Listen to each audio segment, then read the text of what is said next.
Breaking news tonight from Wisconsin, where a high-stakes election for the state's Supreme Court has become a national flashpoint, drawing unprecedented attention and controversy, thanks to the involvement of one of the world's most polarizing figures. Elon Musk, the billionaire tech mogul, has thrown his immense wealth and influence behind a Republican-backed candidate in tomorrow's race, a move critics are calling a brazen attempt to sway the outcome through financial power. But as the clock ticks down to Election Day, Musk's strategy appears to be unraveling, sparking accusations of hypocrisy, illegality, and a dangerous erosion of democratic norms. The race itself is monumental. The Wisconsin Supreme Court, currently split 4-3 in favor of conservatives, could tip to liberal control if Judge Susan Crawford defeats her conservative opponent, Brad Schimmel. The court's decisions will shape critical issues like abortion rights, voting access, and the state's congressional maps, a redistricting process that could alter the balance of power in Congress. With so much at stake, both parties have framed this as a defining battle for the future of American democracy. Enter Elon Musk, whose sudden and aggressive entry into the fray has turned heads and raised alarms. Musk's tactics have been anything but subtle. Over the weekend, he hosted a town hall in Green Bay, Wisconsin, where he handed out two $1 million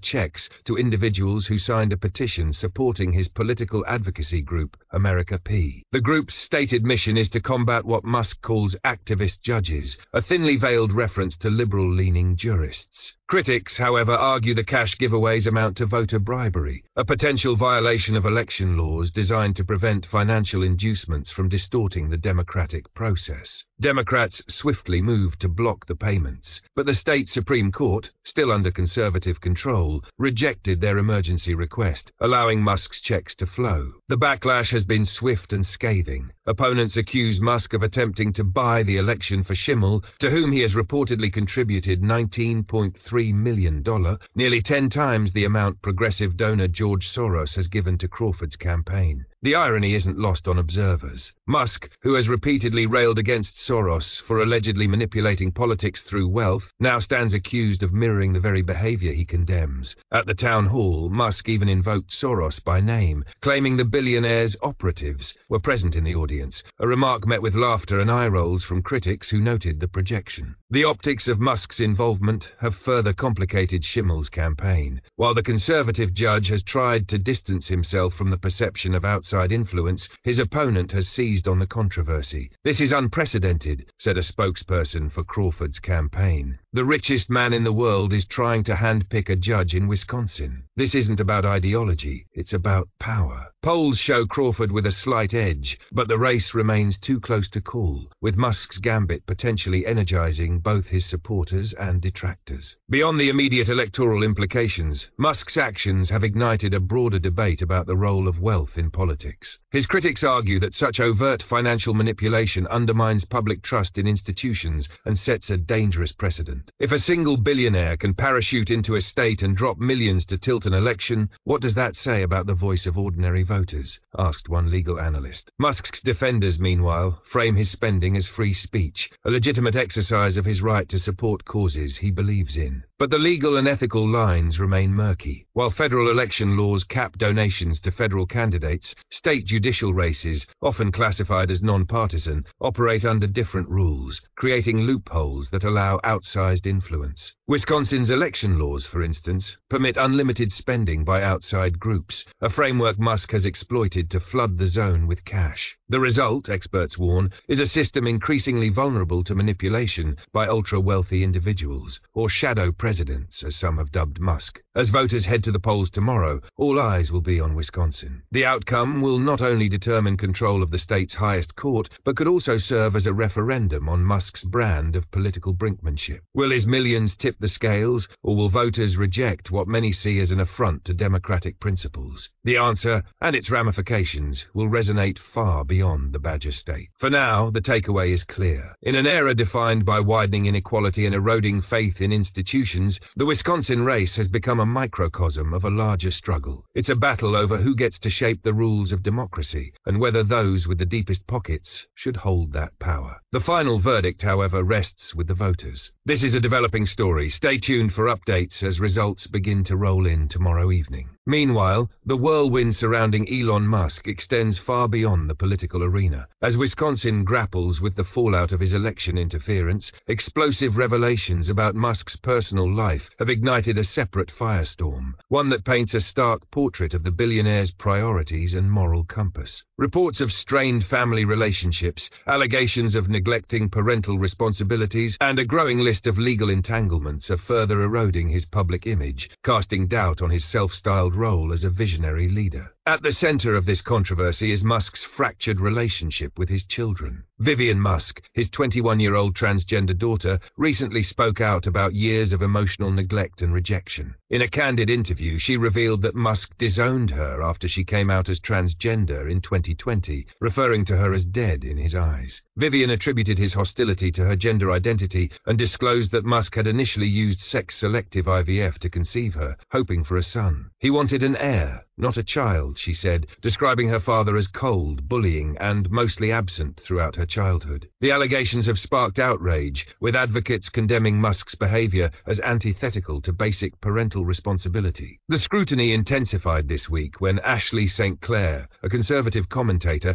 came forward with bombshell claims about Musk's role as a father to her infant son. St. Clair provided text messages allegedly sent by Musk in which he wrote about creating a legion of kids with her. Despite acknowledging paternity, St. Clair accused Musk of slashing child support payments by 60%, forcing her to sell her Tesla vehicle to cover expenses. He'd rather spend $100 million on a judge than support his own child, she told reporters, flanked by supporters at a press conference. Musk's legal team has yet to formally respond, but the court of public opinion is already delivering a verdict. The juxtaposition of Musk's lavish election spending and his alleged refusal to adequately provide for his children has struck a nerve. Protesters have gathered outside Tesla dealerships nationwide, brandishing signs that read, "Musk's billions of family values," and "Prioritize kids, not courts." In Wisconsin, where Musk's judicial endorsement has dominated headlines, demonstrators interrupted a pro-Schimmel rally this weekend, chanting, "Pay your dues, Elon. Your kids are watching." The optics have been disastrous for Tesla, whose stock has plummeted 18% since Musk's political ventures and personal scandals began dominating news cycles. Critics argue these controversies are intertwined. Musk's interest in the Wisconsin Supreme Court race, for instance, may not be purely ideological. Tesla is currently suing the state over its ban on direct car sales to consumers, a case that could land before the newly elected justices. "This isn't altruism, it's a transaction," said one legal analyst. He's investing in judges who might rule in his favor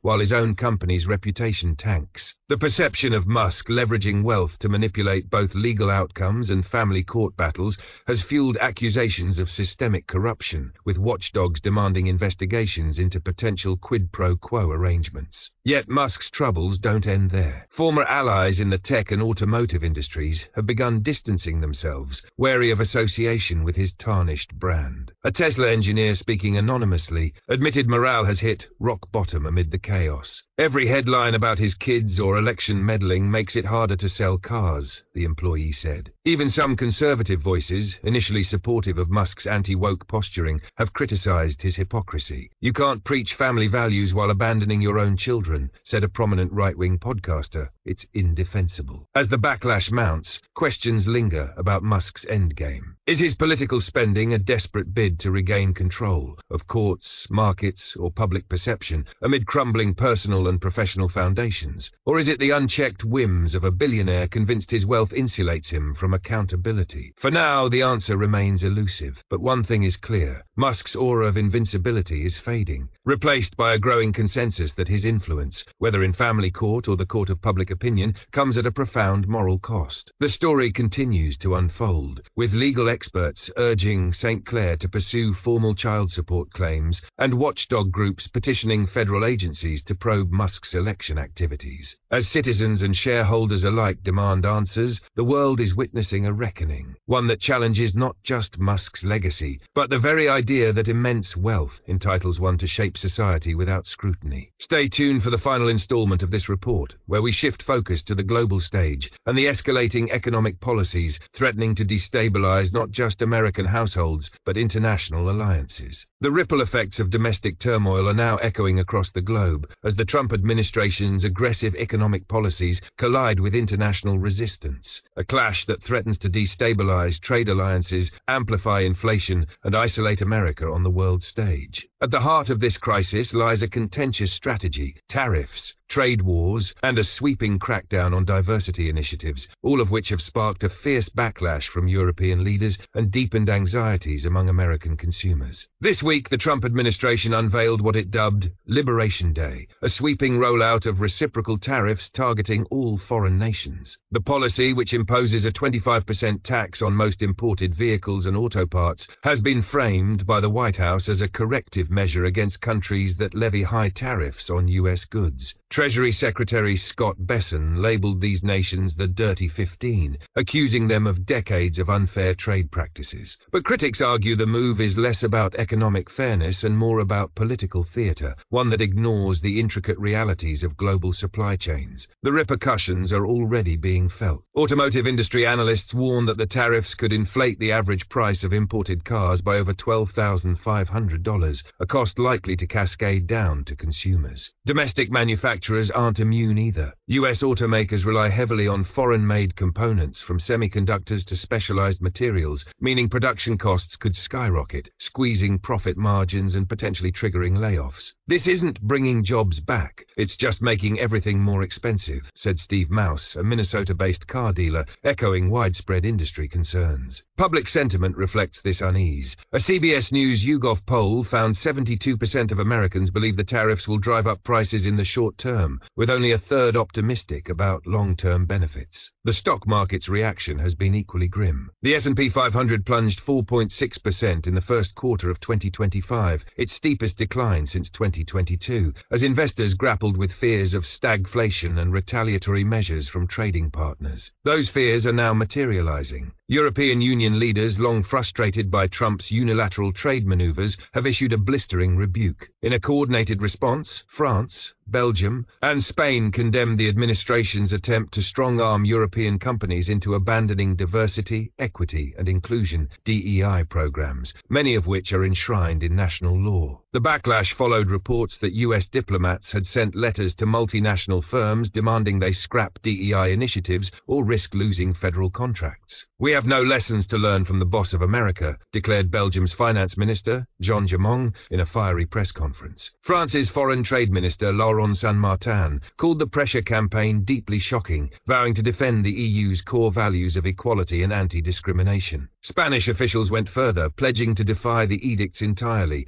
particularly in cities like Barcelona, where American-funded cultural and educational programs face new scrutiny. The transatlantic rift underscores a broader ideological divide. While the Trump administration frames its DEI crackdown as a rejection of woke overreach, European leaders view it as an assault on fundamental human rights, one that jeopardizes decades of diplomatic collaboration. The tension is compounded by Trump's dismissive rhetoric. When asked about concerns that tariffs could ignite a global trade war, the president shrugged, saying he couldn't care less if foreign automakers raised prices. This cavalier stance has left allies and adversaries alike questioning America's reliability. "The US is no longer a predictable partner," said a senior EU trade official, speaking anonymously. "Every decision feels transactional, rooted in personal vendettas rather than strategic interests." The sentiment is shared by Asian and Latin American leaders, who privately warn of a looming realignment in global trade dynamics, with China poised to exploit the vacuum. Domestically, the human toll of these policies is coming into sharp focus. Programs like Meals on Wheels, which provide lifelines to low-income seniors and disabled Americans, face drastic cuts as the administration redirects funds to offset tariff-related economic disruptions. "For many of our clients, this is the one good meal they get each day," said Alison Barkoff, former head of the Administration for Community Living. "Taking that away isn't fiscal responsibility, it's cruelty." Yet the administration remains undeterred. Trump's allies, including Elon Musk, whose own legal battles in Wisconsin intersect with the tariff debate, have cheered the policies as necessary correctives to globalization. But with Tesla's stock in free fall and public outrage mounting, the political calculus grows riskier by the day. As the world watches, the stakes could not be higher. Will America's gamble on economic isolationism forge a new path to prosperity, or will it fracture alliances, deepen inequality, and cement the nation's decline on the global stage? The answer may well define the next chapter of the 21st century, not just for the United States, but for democracies everywhere.